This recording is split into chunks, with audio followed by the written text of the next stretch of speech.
पति की जो पत्नी होती है ना, बहुत परेशान होती है अपने पति के इस हरकत से जब वो दारू पीते हैं।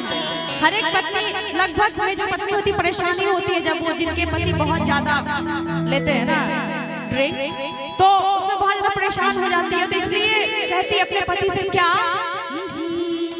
रौवे की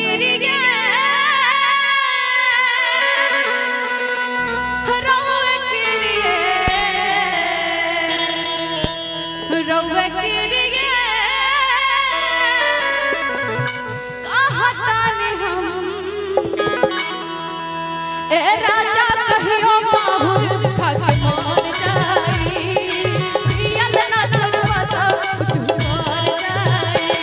ए राजा कहियो बाहुर खा के मर जाई, पियल ना छोड़वा तो कुछ मर जाई।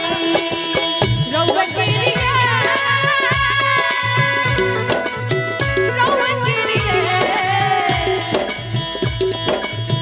रौवे गिरी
हमारे पास एक भैया है और भैया आपका मुर्गी मरवा रहे हैं, ठीक है।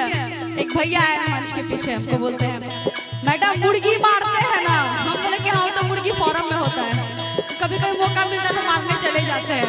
तो वही मुर्गी अभी मारेंगे, मुर्गी नहीं मारेंगे मुर्गी मारेंगे। तो एक बार भाई मुर्गी मारते हैं, मुर्गी करते हैं, आइए हम आपको आज सिखाते हैं। हम सीख लिए हैं, हम एक जगह गए थे ना, वहाँ एक डांसर बहुत अच्छी जो मॉडल होती है ना, बहुत अच्छा मुर्गी मार रही थी, हम वहीं से सीख लिए। आज हम माही और ये करेंगे, नहीं मारता ना। चलो ठीक है, हम ही आपको मार के दिखाते हैं, ठीक है। अच्छा लगे तो ताली जरूर बजाइएगा, ठीक है। आधी आधी रतिया के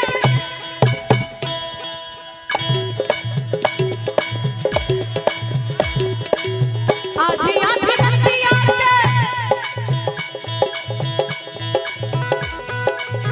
आधी आधी रतिया के भाटी पर से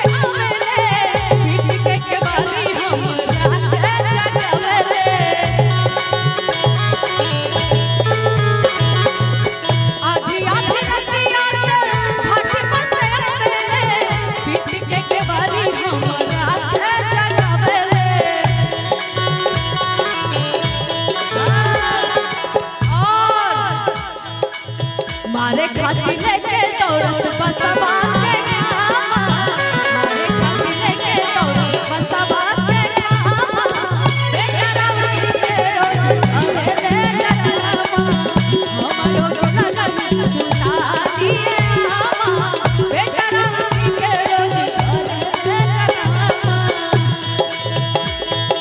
सावन का महीना पवन करे शोर, सावन का महीना पवन करे शोर, जिया रे झूमे से जैसे बनवा नाचे मोर, जिया रे झूमे से जैसे बनवा नाचे मोर।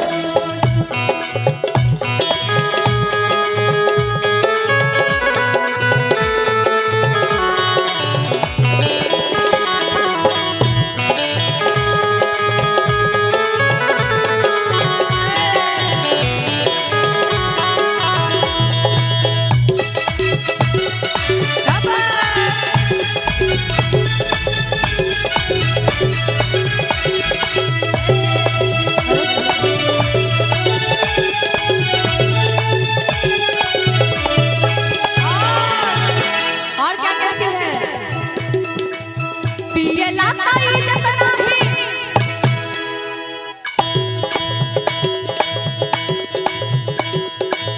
पिए लाता इज्जत नहीं,